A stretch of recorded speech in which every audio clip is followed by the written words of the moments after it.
So, discard shipper carton for display, which is one word. They didn't put a space.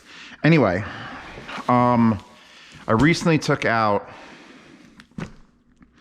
a corned beef, and I was like, oh shit, how do I make corned beef again? I forgot. I know you need cabbage and you put carrots and stuff, and so I messaged cheese, or as Pasta says it on my new message, cheese. Fuck, I want to fuck you. She should really re-record that. And he's like, get your Dutch oven out, braise that shit, and put it in the real oven for like 3 to 4 hours. And I immediately told him, I ain't got no Dutch oven. And then his thing was go get a Dutch oven. And anyone who knows anything about ceramic cast iron knows you get a La Cruchet. You get a La Cruchet from France. And the motherfucking thing, the big ones are like $300. But you got to keep in mind, these things are like eternal. Like you buy one and it lasts forever. But I didn't want to spend $300 and it was either $299 or $350. It was some absurd amount for like an 8 quart. So I went with Lodge, which is American. I swear to God, this better be American. Lodge has always been American. That's their thing. Made in China. Motherfucker. Fucking fuck. Well, I got a Chinese Lodge. That sucks. I spent like $120 on this fucking thing. And it's Chinesium. It's got a nice thing. Yeah, the La Cruchet is like the big boy. And I gotta save money somewhere. So I was like, oh, Lodge America. I like America. And apparently I don't go fucking China. What's everyone's policy on shit like that? Made in China, made in America. Do you have a preference? Do you hate certain things? Like, I would get everything made in the country I live in. Like, I'm not talking about, like, if you live in France and you're watching this video, or someone from France is watching this, and you're like, you did not buy La Cruchet, you suck, then that's fine. But, like, how does everyone stack up? Like, do you live in the UK and only want to buy UK things? Like, I kind of want Japanese appliances. Italian things for design, like, I don't know. Everything's made in China. It kind of sucks.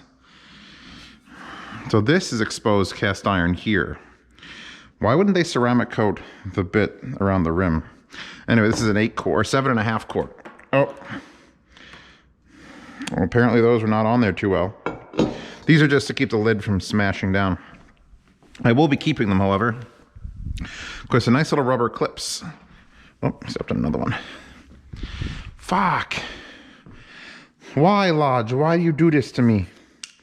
What is porcelain enamel on cast iron? Well, it's actually glass that becomes bonded to the cast iron at high temperature. While being baked at temperatures between 1200 and 1400 degrees Fahrenheit, the glass melts and fuses to the cast iron, forming a bond. Anyway, so what you do is it's easier to clean this. You still can't... Can you dishwash this? I don't believe you could still dishwash this. What's that say? Lodge... Extra large, 7.5 quart, 7.1 liter. It's a very heavy cast iron thing. So I'm going to be able to, like, you could like braise beef in there. Oh, it's going to be so good. So this will be my shame. Oh, that's terrible. Oh, where the cast iron hits the cast iron is so rough. Oh, I hate that sound. So wait, does that mean this Lodge thing that I bought is also not made in America? Because I'll be pissed. I thought everything they made was American made. Like, make it cost $200 and I would have still bought that one instead of the $300. Wow! That's a packing job. So this is Lodge USA. Made in Tennessee since 1896. So this one's at least America made. You could tell it's American made because they didn't give a little pussy bitch box. They just throw it in this and it's like, it's good. They put it in here with other items? That's madness. Don't do that, Amazon. Anyway, I bought a baking sheet. A 9 by 13 baking sheet. It's like a normal size baking sheet. Or this here. Here's normal. This is a Chicago metallic. And here is one that's made entirely of cast iron. And it's not like I'm like, oh, I can't wait to bake brownies in this and try to get those motherfuckers off there without having a dishwasher, because that's one of the biggest problems. But I'm thinking like straight up searing a steak or something. Instead of taking out a cast iron pot, which or cast iron pan. Look at these little things. I fucking ruined these using, I made a burger on there. But you're gonna throw this down, probably on the biggest thing, and the splashes should stop, and I'm gonna try to get a lid for it. I tried to buy it separately, a 9x13 pan like lid, like something with a handle, like metal or glass. It'll just like, can't find one. Because that would be amazing to sear things in. So let's see what else. I want to see, it was like 40 bucks. That was like 40 bucks. So the more expensive one came from fucking China. I'm so pissed. So, anything else in here that we give a shit about? No. I'm gonna angrily step on these fucking things. When Chewbacca was around here, I couldn't do that without like looking, because if she's sleeping, I don't want to do that to my poor sleepy baby cat. So I got the Mophie batteries, right? The ones that stick to the back of your phone. And none of them are here, but you know what I'm talking about. Anyway, when I reviewed the Cottis T, we were discussing the rings that I adhered to the back of the phone. And everyone's like, how do I get that? So I can put my Cottis T. So I can put the ring on the back of my phone, so like the Cottis T. Well, Mophie sells just the snap ring adapters so that you could have like a MagSafe system like Apple do. Stay powerful, Mophie.com. So these are 20 bucks for two, which is a little pricey for just being a magnetic ring. But I will say they are really nice magnetic rings. In fact, I still have an extra one over there. I may buy, it's pretty easy to take my phone in and out of a case. I may buy a secondary case. In fact, I'm probably gonna leave this in this packaging because I'll lose it otherwise. Here's a Mophie. Oh, this comes with the entire like centering guide, which I really thought was kind of cool. You put your phone down on it and like you measure exactly where the center of your phone is. And that's where you apply your ring, which I didn't do. I had to put it where it's slightly lower than center, but I have the camera array here. And if I put the battery pack where it's centered, it blocks the bottom camera, and I couldn't have that. So yeah, no, Mophie does an excellent job of like giving you templates and things, installation guides. And then you give you the two rings, which, how are these locked in? I'll just take the one off the one that I know I still have. So now I have 3 of these, and it's just a double stick 3M tape on one side, and then a clear peel, because this is not adhesive. This is just a slippery plastic for abuse. And in there, in that little tiny crack, is opposing north and south magnets in a wedge shape. So there's probably like, I don't know, 36 of these that go all the way the fuck around. And it's kind of flexible because it's individualized magnets. And when you get it to something that'll stick to, that's it. That is a stuckness. That is stucky. So my phone should stick to that too. And I bought the extras because I'm thinking about making some creative phone mounts, because these things stick to each other strong as fuck. So if I stuck this to something, then I should be able to stick this to it. See, that falls off. Oh, if I do that, then does this fall off? And we got double the magnetic force. A little better. We'll see. I want to make a holder for my bed, so I have to hold my fucking phone above my face. I hate it. I just want to be like, and read. I want to read in bed, and I'm either doing it on my side like this, or I'm just holding it, and I can't stand that. It feels like the laziest thing. It feels like lazy to hold it. What the fuck did I buy for Anchor? Oh, for my review desk, because I sit down there and I tend to do reviews for like hours at a time, and my phone sits there and it's like, I'm dying. So I bought another one of these Anchor chargers, which are way, way well wrapped, to the point where they shouldn't be this well wrapped. Yeah, take it all off. And it's just nice. It just sits there. So this goes down. This goes in it. You plug it in. Unfortunately, it's not USB-C. It would be better if it was USB-C and not USB micro, because then I could just say, oh, I need to charge it faster. Unplug from that, plug it into the bottom. And then I can get a 30-watt PD charger. So it does come with the standard cable. No actual power brick, though. You're going to have to provide that yourself. But I think the world assumes you just have one now. That's paper. That's plastic. That's paper. That's a USB cable. Am I happy? I don't know. That's a really deep question. Anyway, so I got Chinese Lodge and American Lodge and definitely Chinese Anchor products, which I really need to update. If they made this a PD charge, I really can't make the True Wireless charge any harder, can you? Fuck, it's 4:11. I gotta start live streaming. All right, let me go. I gotta start live streaming. Bye. Oh God, the camera on, you dumbass. All right, here we go. I already opened this box. I wasn't sure what's in this box, so I wanted to unbox this box, but I unboxed this box. And we've got a blood pressure monitor because the doctor's like, hey, take your blood pressure every day for like a week and tell me if it's good, or else we're gonna change your dosage.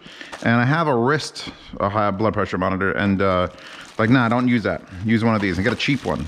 Don't get an expensive one. In fact, you're supposed to, if you have a doctor who's willing, you buy one of these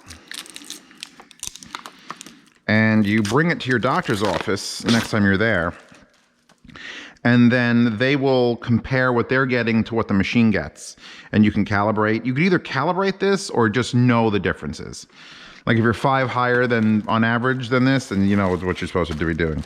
I have one of these as that was batteries. That was 4 batteries. It was 4 brand name batteries. Fuck. Toshiba's. So it actually comes with Toshiba's. I didn't think it would. Hopefully the cuff fits around my big ass American arm. But actually, if you're taking the blood pressure, you're probably got a big ass arm anyway. Oh my God, yeah, that'll fit over everybody's arm. I always thought you had to take the shirt off, but you don't have to. So yeah, this is a basic Mofo. Let's see here. This goes here. This plugs into that. This goes here. I'm not going to take my blood pressure live on thing. The doctor was very specific though, and I'm glad he was, because he's like, look, if you just walk down a set of steps, don't sit down and take a blood pressure. Wait, sit there. Make sure you've been sitting for like 20 minutes. Calm. Once you're resting blood pressure. I can't imagine how many times I had my blood pressure taken where I just like ran up some stairs. I'm like, I made it for my appointment. They're like, all right, blood pressure time. And I'm like, no, that isn't my blood pressure. That's my death pressure. Made it in Vietnam. Nice. So. Well, it's a nice quiet unit. How long is it going to take to pump up? Oh, error. Because it didn't get any pressure at all. So. There you go. I get to take my blood pressure. You can get ones with Bluetooth and, you know, memory functions and everything. It's like, nah, fuck that. Fuck that. Just get those. And then, because the last masks I bought, this is a big weird bag. The last masks I bought were these blue ones. What were they actually? What's their model number or something? The Halidodos, which I like the 60-piece box, and it came with the box. I didn't like the way you open them up, where you have to tear the actual plastic instead of like a bag. At least in a bag, you can put them back in it. If you like, you don't use it, put it back in. This is a rippable bag. And the problem I have with the Halidodos is every like 5th mask, that happens. Because I always, actually it happened twice. I always stretch them hard. Wow, that one really failed. That's the worst I've ever had. I usually stretch it like that, and it's supposed to let, here, I have a black one in here. Here's one that probably doesn't fail. See, look, you could do that. You give the elastic a nice pull, and it relaxes it a bit. So when you put it over your ear, it's not like, fuck, I'm gonna rip your ear off. And those just failed. They fail every, like 1 out of every 5 fails. So I bought another bag that's just a massive fucking, it's like for Halloween candy. Because I don't have to use a mask. Pretty much. I'm in Pennsylvania. I've had COVID. I have my booster. I have my 2 shots. Wow, there's not even individual packages. They're just all up in here. That's probably not as good. And they still rip. That one, I may just be out of luck. See, that one held up. That's all. I just need it to go like that. And then I usually flatten the brim of the nose and then bend it so that it has like a spot. Yeah. These feel nice and thick at least. I wish they were in packing material. Let's see if I break another one. Hold on. No, that held. Might just been that first one. Actually, it's got a slightly different geometry. We're getting like a much lower and much higher nose thing. Anyway, masks are a thing. I don't want to go. I know Pasta has, as I'm recording this, Pasta's got COVID. So she's just finally getting out of the house. I've had COVID. Basically my whole family has had it. And it's like, this is just a nice thing to do for people. Don't make it a political thing. I don't give a fuck about what your beliefs are. It's just, if you're going to go into a crowded space, I'd probably put it on. Like if I go into a hardware store, there's no one there, I'll take it off. If I go to a hardware store and everyone's there and the little kids are there, I'm like, I'm going to wear my mask. Because I don't want to be responsible for giving you anything. That's me being nice. I'm not protecting myself because I'm afraid of the COVID. I'm just being nice and trying not to give it. That's why people in Japan have been wearing masks for years, because you're at work and someone at work is sick and you don't know if you're sick. So you mask up. They're being courteous to their fellow man. That's it. Just be courteous to people. Well, you know what? Maybe even if COVID wasn't a thing, if you feel like you're sick, like you've got the fucking flu, A, don't go out. B, if you are going out, wear a fucking mask. At least now it'll be normalized. I'm glad that we are now, like if you see someone with a mask, you're like, what a freak is that? What the hell? They have some sort of disease? Yeah, they might. But I mean, you could just do it. If I feel shitty in the future, you think I'm going to walk out and go shopping and cough on all the grapes and fucking thing? No, I'm going to wear a mask. Because no one's going to look twice now. So it's good. Keep a bag of them around. Keep them in your car. You don't have to use them all the time. Go to a park, doesn't matter. Go to a restaurant, you walk in with it on, you sit down, you take it off. Be half normal, and be half cautious, and be half courteous. Anyway, I'm done now. I got to do yard sale labels, and I'm selling the CRTs in the yard sale for this month. I don't know when this is actually happening. It may not happen all the way till... Oh, she's kicking my ass. This bitch is kicking my ass. Where do I want to be? Invisibility mark, yeah. Character select. You know, Dreamcast, CRTs, masks, and whatever the fuck else I got. Blood pressure monitors. Do that later.